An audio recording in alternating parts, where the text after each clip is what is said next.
est-ce que entre quelqu'un qui est fétichiste, par exemple, d'un seul parfum, ou qui collectionne, qui cherche les parfums rares, qui porte pas forcément, mais qui veut avoir le choix, cette idée de vouloir avoir le choix, qu'est-ce que ça dit aussi, ça, Mais ça dépend de chacun, mais là, disons, ça fuit le parfum lui-même, puisque c'est peut-être que la personne, elle ne les garde pas, garde peut-être le flacon vide, parce que les flacons sont jolis, ou parce qu'il fait une collection, mais est-ce que c'est parce qu'il les sent? C'est plutôt l'odeur, non? L'odeur. C'est plutôt sur les gens qui gardent l'odeur. Qui n'ont pas forcément cette idée de collection, parce qu'il n'y a pas des miniatures, mais qui possèdent beaucoup, et qui possèdent des choses rares, et qui sont toujours à la recherche aussi en quête un peu de ce parfum idéal, quoi. Qu'est-ce que ça dit, cette quête du parfum idéal, qu'on est tous des grands romantiques, des éternels adolescents?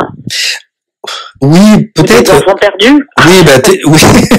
Oui, oui, on sait très bien que à la période de l'adolescence, les adolescents, certains s'intéressent énormément au parfum pour la première fois parfois, et d'autres qui sont poussés à s'y intéresser. Et on dit aux garçons, bon là maintenant il faut que tu portes un déodorant parce que là hormonalement après la puberté, bah forcément il y a des odeurs fortes que les adolescents peuvent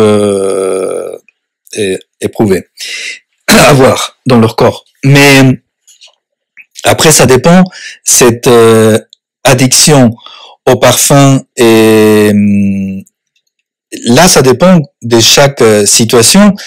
Et est-ce que, déjà, d'un côté, il y a probablement, de façon générale, parce qu'il faudrait voir au cas par cas, mais là, de façon générale, on sait très bien que les parfums ont été utilisés, et c'est d'ailleurs ça son sens étymologique, qui est le perfum, pour la fumée, par la fumée.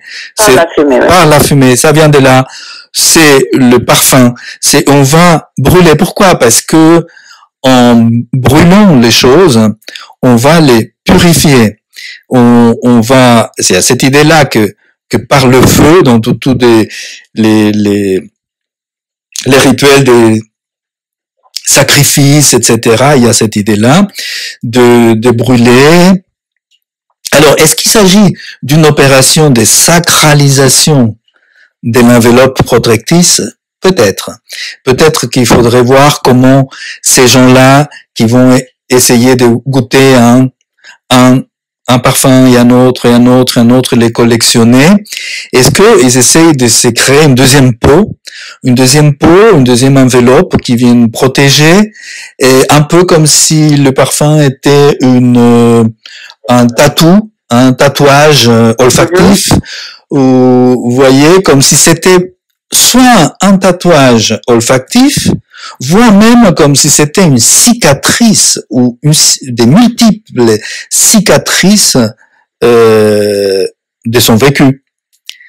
Et c'est possible aussi.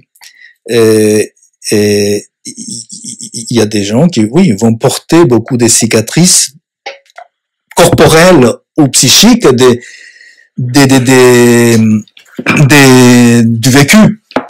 vécu, et parfois même il y a une psychanalyste qui a écrit un livre il y a récemment sur l'empreinte de ces cicatrices comme une empreinte du corps familial. Donc, peut-être qu'il y a dans les cas, mais transposé à l'expérience olfactive. Peut-être que on peut le considérer comme ça. Alors, il y a toujours la voie possible de la séduction, du romantisme et du dandisme, de la coquetterie, de ces attitudes qui peuvent à la limite devenir un peu dépressivantes aussi. Imaginons un romantique dépressif, un romantique un peu dans le spleen, un romantique qui devient un peu comme Baudelaire. Alors là, peut-être que il ou elle pourrait s'intéresser non seulement à écrire des poésies sur les parfums, comme faisait, n'est-ce pas, comme dans les Fleurs du Mal, mais aussi les porter, ces poésies-là, ou les humer ces poésies olfactives. Hein. D'accord. C'est possible, c'est possible. Je veux toujours sentir le jasmin, sentir ça et ça et ça, pour chasser les mauvaises odeurs des foyers devenus nuisibles, insalubres, etc. C'est quelque part aussi ce que vous êtes en train de me dire, c'est presque proche du tabagisme. C'est-à-dire qu'on va prendre une clope et après une autre, et ça va nous aider à respirer, mais on va, en fumant, on va purifier, on se purifie par le tabac, entre guillemets, mais en même temps, on commence à perdre l'acuité olfactive aussi. D'ailleurs, on sait très bien que quand les gens arrêtent le tabac, quelques semaines après, quelques jours, quelques semaines après, on commence à avoir une acuité, une hyperosmie. Ah oui. Oui. Et on commence à sentir, évidemment, nous perdons tous, quand j'étais enfant, petit, j'allais au marché avec ma mère et je sentais, donc les tomates, elles avaient les odeurs des tomates, les poissons sentaient très fort, tout ça. Aujourd'hui, on va au marché et, bon, en tout cas, moi, je sens pas beaucoup, un tout petit peu, ou alors il faut aller au marché dit bio. Et parce que c'est pas la faute des tomates, ce n'est pas de la faute des agriculteurs, c'est que nous, on perd rapidement, on perd beaucoup notre acuité olfactive.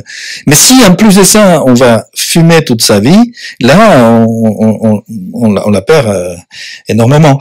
Alors, le tabac qu'on brûle, il peut être aussi qu'il y a un parfum, qu'il y a une odeur particulière, que ce soit quand il est chaud, ou quand il est mouillé, ou quand il est froid.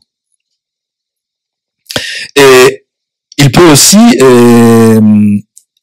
non seulement être une compagnie, hein, ou alors cette chose-là qu'on avait dite.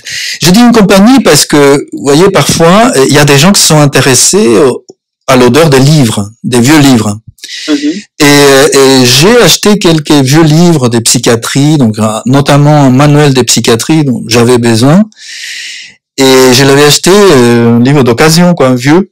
Et donc ça appartenait peut-être à un psychiatre qui est décédé.